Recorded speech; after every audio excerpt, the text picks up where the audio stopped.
దేవుడు అనేవాడు అసలు పూర్వజన్మలది మొత్తం కర్మ అనుభవించాల్సిందా, క్షమాభిక్ష అంటూ పెట్టడా? కలియుగంలో చాలా రకరకాల వైపరీత్యాలు, భూకంపాలు, ఊహించలేనటువంటివి ఎన్నో జరుగుతాయి. ఇప్పటి వరకు సగం జరిగిపోయాయి. ఇప్పుడు ఏమీ లేదు, మొదలైంది అంతే. కలియుగంలో ఇంకా విచిత్రాలు. స్త్రీలు పురుషులు పద్ధతిగా ఉండరు. మనం ఇలాంటి ఈది బాధలు పడతాం. వయసుతో పాటు ఆయుష్ కూడా 12-13 ఏళ్లకే చనిపోతారు. 6-7 ఏళ్లకే తల్లులు గర్భవతులు, పిల్లలు. అప్పుడు కలి యుగం రియల్గా బాధపడే కలికి అవతారం వచ్చేటువంటి టైంలో ఇవన్నీ పరిణామాలు. చంబల గ్రామం నుంచి వస్తారు వారు. అక్కడ జన్మ తీసుకొని రావడం, మళ్ళీ ఈ భూమి అంతా సమాప్తి అయిపోయింది.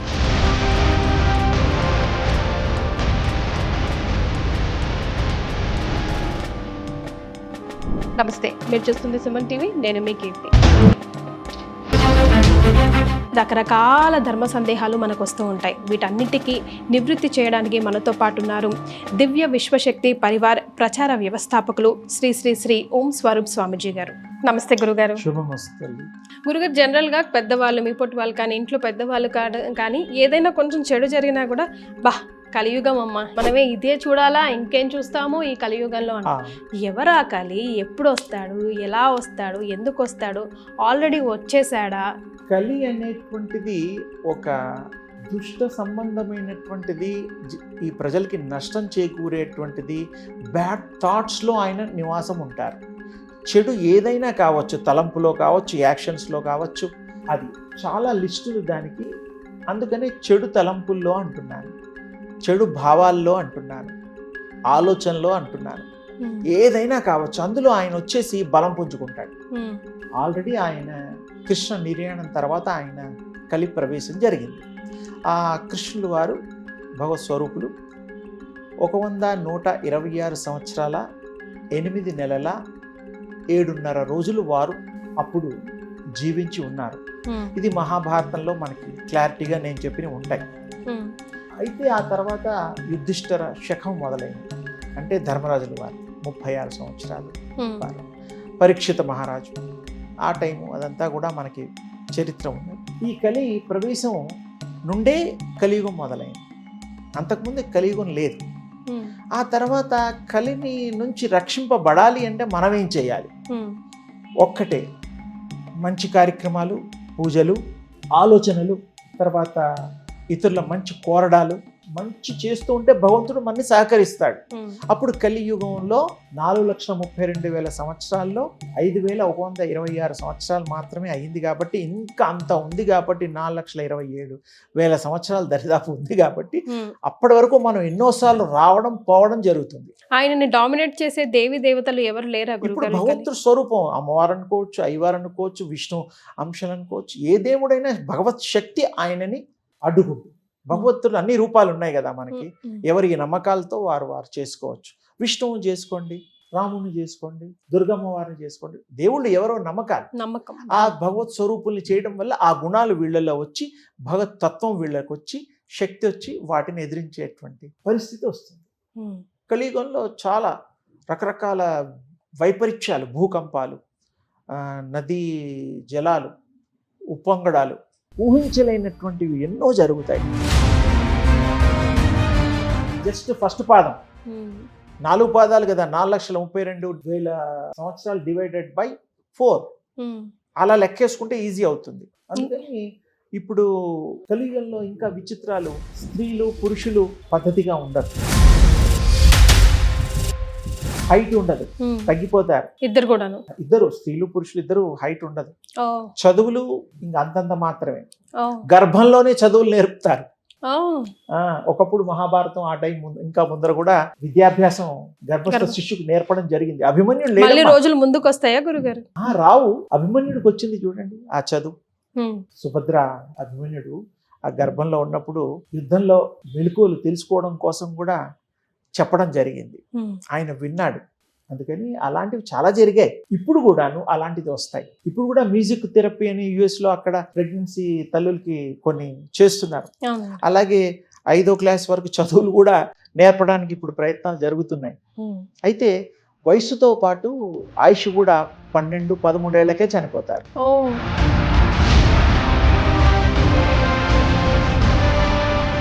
6-7 ఏళ్లకే తల్లులు గర్భవతులు పిల్లలు పుట్టారు. అంత ఘోరంగా ఉంటుంది. అంటే టైం ఉండదు, అప్పుడు కలి యుగం రియల్గా బాధపడే కలికి అవతారం వచ్చేటువంటి టైంలో ఇవన్నీ పరిణామం. ది ఎండ్ ఎప్పుడు పడుతుంది గురుగారు? ఎలా పడుతుంది? 4 లక్షలు దాటాల్సింది. అంటే చాలా పీక్. అప్పుడు వారు రావడం, చంబల గ్రామం నుంచి వస్తారు వారు. అక్కడ జన్మ తీసుకొని రావడం,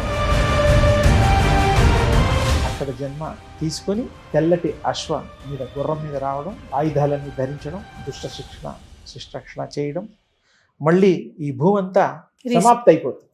మళ్ళీ క్రొత్త సృష్టి మొదలవుతుంది ఆ స్వామి యొక్క కృపచేత. చాలా సింపుల్ గా చెప్పాను, దీన్ని ఇంకెక్కువ కూడా చెప్పచ్చు. చెడులో ఆయన ఉంటాడు, ఈయన వచ్చి సంహరిస్తాడు. మనం ఇలాంటి ఈది బాధలు పడతాం.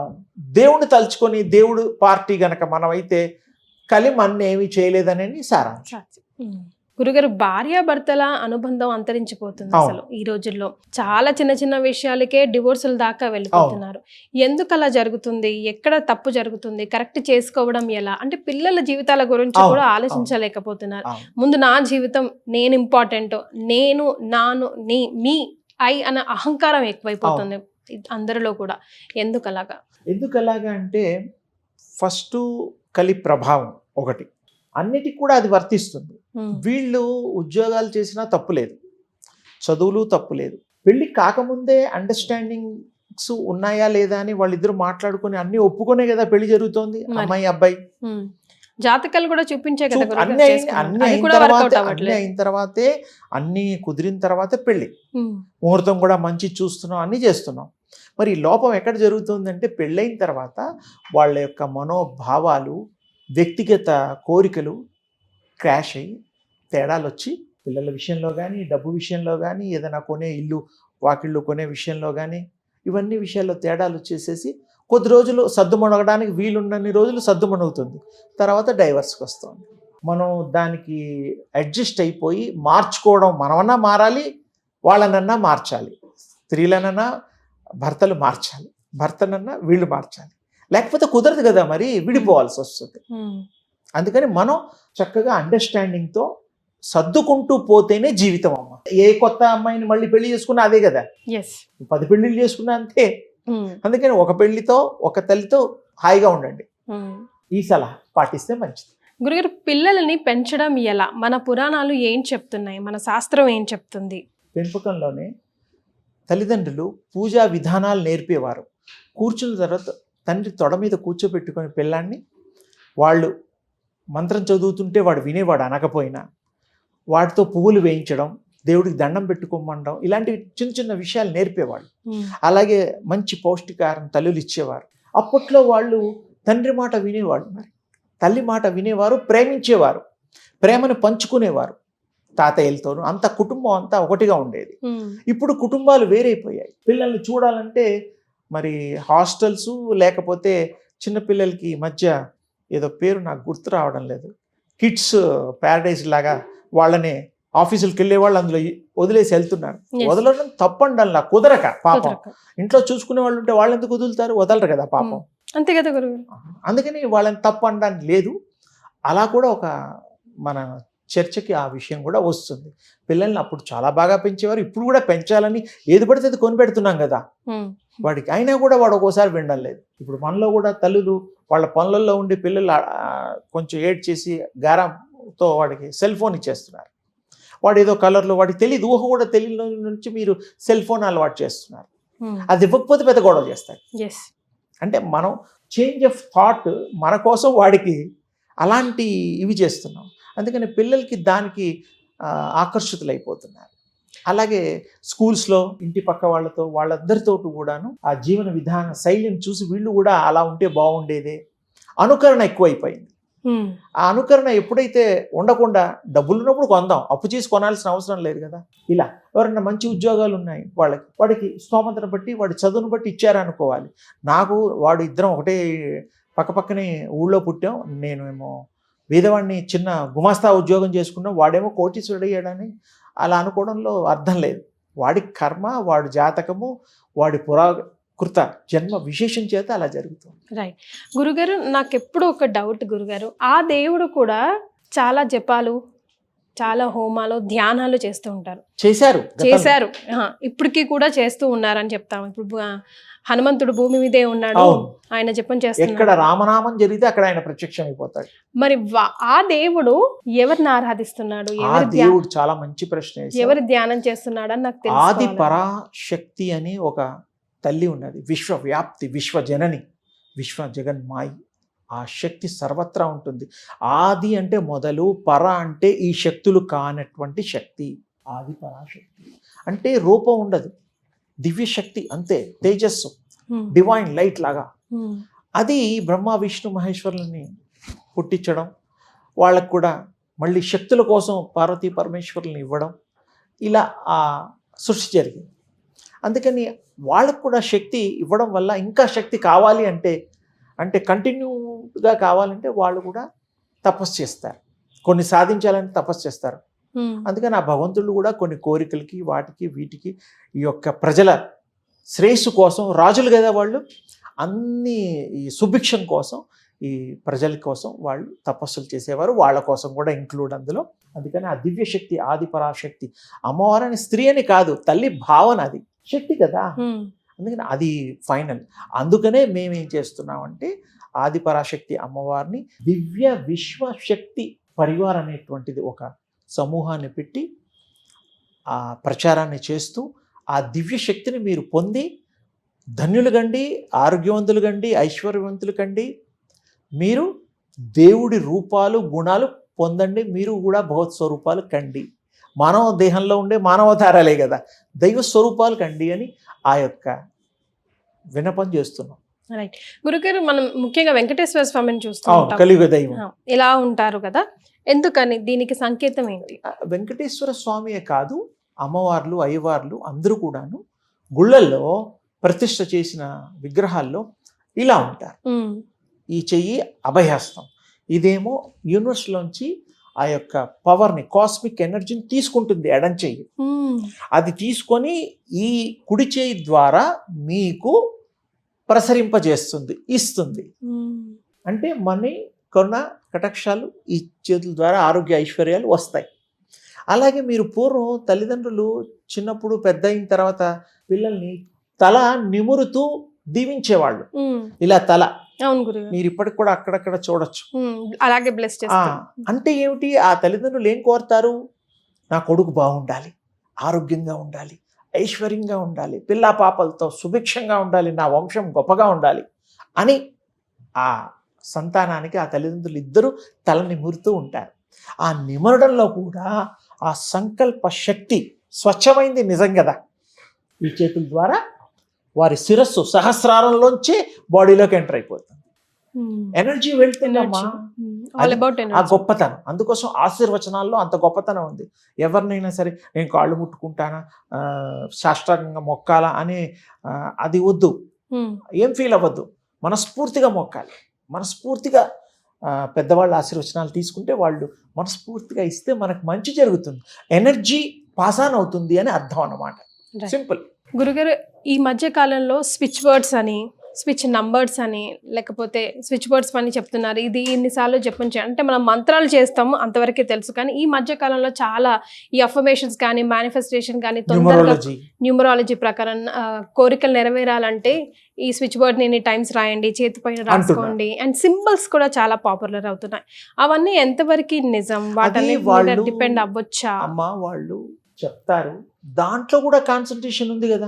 ఏకాగ్రత లేకుండా వాళ్ళు చెప్పే దాంట్లో మీరు కాన్సన్ట్రేషన్ కుదరదు. జపాల బదులు ఇది చేయమన్నా, ఎన్నిసార్లు చేయమన్నా, ఎన్నిసార్లు అనుకోమన్నా, యూనివర్సల్ నుంచి మనకి హెల్ప్ దొరుకుతుందన్నా, డబ్బులు సంపాదించడానికి కూడా ఈ మధ్య ఏదో మీరు అనుకోండి డబ్బులు అంత ఈజీయా అంటే దేవుణ్ణి దండం పెట్టుకుంటే వస్తాయి. ఇది కూడా దేవుళ్ళ లాంటి ఏదో కార్యక్రమాల్లాగా మనం చెప్పినా, ఎవరికైనా వచ్చిన వాళ్ళు ఉన్నా కూడా వాడికి ఆ యోగం ఉన్నది కాబట్టి అయ్యింది. దీనివల్లే అవుతుంది అనేటువంటిది నిర్ధారణ చేయలేము. అలా అన్నప్పుడు 100 మంది చేస్తే 100 మందికి రావాలి మరే అని నా ఆ ఉద్దేశం. ప్రారంధం ఉండాలి ఎదుటివాడికి కూడా నీకు చేసేవాడు. అదృష్టం ఉన్నప్పుడే, యోగం ఉన్నప్పుడే యోగం ముచ్చతే. యోగం అంటే ఏమిటి? వాడికి ఏం యోగం పట్టిందిరా అని అంటాం. అంటే ఏమిటి? అంతకుముందు వాడికి లేనటువంటిది ఇప్పుడు కొత్తగా వచ్చింది, దాన్ని యోగము అంటాం. అంత గొప్పగా అయ్యాడు. ఇప్పుడు యాక్టర్స్ కానీ పొలిటీషియన్స్ కానీ ఎవరినైనా తీసుకోండి, వాళ్ళకి యోగం బాగుంటేనే వాడు ఆ పొజిషన్లోకి వెళ్ళగలుగుతాడు. అంటే అంతకుముందు లేనట్టే కదా, కొత్తగా వచ్చింది. అలా లేనిది అంతవరకు ఇప్పుడు వచ్చిన దాన్ని యోగము అంటారు. ఎన్నో ఆపదలు వస్తూ ఉంటాయి మనిషి అన్నాక, కానీ కొన్ని లైక్ ఒక మొండి ఆపదలు, మొండి కష్టాలు అంటూ ప్రాణాంతకం. ప్రాణాంతకం వరకు ఎంత ఎక్కడ మొక్కినా ఏం చేసినా మనం వింటూ ఉంటాం. నేను మొక్కలేని చెట్టు లేదు, రాయి లేదు, బుట్ట లేదు, అయినా కూడా నాకేంటో దరిద్రం పోవట్లేదు, అసలు టైం కలిసి రావట్లేదు, దేవుడు ఉన్నాడా లేడా అని అపనమ్మకం కలుగుతుంది. ఎస్, అట్లాంటి టైంలో మనం ఏం చేయాలి? అలాంటి టైంలో గురువులు, మహిమాన్వితులు దర్శనాలు చేసుకుంటే వారు మన పూర్వాపరాలు చూడడంతో తెలుస్తుంది. వారు మన ఆ ఈతి బాధలు వాళ్ళు ట్రాన్స్ఫర్ చేయగలుగుతారు. ఎలాగంటే ఇప్పుడు మీరు 1,00,000 రూపాయలు అప్పు చేశారు. అప్పు ఇచ్చిన వాడికి మీరు కట్టలేకపోతున్నారు. మీకు ఇంకొక స్నేహితురాలు ఉంటుంది. ఆ అమ్మాయి మీ బాధలు పడలేక వాడు పెట్టే ప్రెషర్స్, నేను ఇస్తానమ్మా నీకు ఆ 1,00,000ని, మీరు బదులు ఆ అమ్మాయి మీ లెక్కలో అకౌంట్లో వాడు క్లియర్ చేస్తుంది. మీరు అక్కడి నుంచి విముక్తి అయిపోయారు. నాకు మీరు బాకీ, అంటే ఇచ్చిన అమ్మాయికి బాకీ, వాళ్ళకి ఎప్పుడో ఇవ్వాల్సిందే, తప్పదు కదా. ఇది రుణగ్రస్తత. అదే దైవ చింతన, దైవ ఆరాధన, గురువుల యొక్క కృప ఉంటే మీరు చేయి పనిలో ఒక ఆదరణ ఉన్నది కలుగుతుంది. డబ్బులు ఆ విధంగా వస్తాయి. 10 మందికి డబ్బులు చేయగలుగుతారు. అంటే ఏమిటి? ఇక్కడ కృప కలగాలి, మంచి వాళ్ళ యొక్క మాటలు వినాలి, మీకు సూటబుల్ది చెయ్యాలి, దాంట్లో భగవంతుడి సహాయం ఉంటుంది. ఎన్ని అప్పులున్నా తీర్చచ్చు. లేకపోతే 150 రూపాయలు ఉద్యోగం చేసేవాడు ఇప్పుడు అంబానీ ఫాదర్ 350 రూపాయలకి ఉద్యోగం చేశాడు అప్పట్లో. ఇప్పుడు మరి భారతదేశంలో ఆయనే గొప్ప ధనవంతుడు కదా. మొన్న ఈ మధ్య పెళ్లిళ్ళు కూడా ఏదో చేశాడు. అంటే ఏమిటి? అక్కడ యోగము కలిసి వచ్చింది, కాన్సన్ట్రేషన్ చేశాడు, పట్టుదల, పూర్వజన్మ సుకృతం, ఇన్ని కలిసి వచ్చాయి. దేవుళ్ళకి దండం పెడతాడు, అన్నీ చేస్తాడు. ఇప్పుడు హైదరాబాద్లో బిర్లా మందిర్ ఉంది కదా, ఆ బిర్లా వాళ్ళ ట్రస్ట్ అది. మరి ఎన్ని కోట్లు ఉంటే ఆయన అంత కట్టగలిగాడు? ప్రతి వాళ్లకు అర్హత ఉంటుంది, ప్రతి వాళ్లకు సాధ్యమే. భగవంతుడు కృపతో అన్నీ జరుగుతాయి. రాళ్లతో తగిలి దెబ్బలు మొహంతా ఒళ్ళంతా చిట్లిపోతుంది. అదే పువ్వులతో తగిలితే చిట్లుతుందా? దెబ్బగా ఉంటుంది కానీ చిట్లదు. భగవంతుడు కృప ఉంటే మనకు ఈజీగా దాన్ని నెరవేరుస్తారు, దాటవేయచ్చు. గురుగారు, ఎంత మాట్లాడుకుంటున్నాం, ఎంత చేస్తున్నాము, మళ్ళీ పాపాలు ఎన్ని ఎక్కువ అవుతున్నాయో పుణ్యాలు కూడా అంతే ఎక్కువ అవుతున్నాయి. కానీ నాస్తికులు చాలా ఎక్కువగా కనిపిస్తున్నారు. హేతువాదం అంటే వాళ్ళు కూడా ఒక రకంగా ఏమిటంటే మేసేగాడిది వచ్చి కూసేగాడిదని చెడిపింది చందాగా తయారవుతున్నారు. వాళ్ళకి చెప్పగలిగే వ్యక్తి ఉంటే వింటారు. వాళ్ళు ఏమంటున్నారు? ఇది కాదంటారు, భగవంతుడు లేడంటారు. మీరే చెప్పినా వాళ్ళు దాన్ని ఒప్పుకోరు. అంటే ఏమిటి? వాళ్ళు ఒకటి ఉన్నది, వాడు ఒప్పుకునేది ఒకటి వస్తూ ఉన్నది. దాన్ని ఆ పద్ధతుల్లో వాడిని ట్యూనప్ చేయగలిగితే, వారిని మెప్పించగలిగితే వాళ్ళు సత్ సాంప్రదాయము ఇవన్నీ కూడా ఒప్పుకుంటారు. ఆ మొండి వాళ్ళలాగా పట్టుబట్టడం కాదు, పోతుంది ఆ మొండితనం. అర్థం చెప్పాలి, దానివల్ల నష్టపోతాం రా అబ్బాయి అని చెప్పాలి. ఎలా నష్టపోతాం కూడా వివరించాలి. అప్పుడు వాళ్ళు తప్పకుండా హేతువాదులు మంచివాళ్ళమ్మా, మంచి గుణాలు కలిగిన వాళ్ళు, మంచి ఎడ్యుకేటెడ్, వాళ్ళని తక్కువ అంచనా వేయకూడదు. కానీ కొన్ని విషయాలు ఒప్పుకోరు. అది ప్రాక్టికల్గా వాళ్ళకి తెలియాలంటారు. ఇంతకీ ఏమీ లేదు.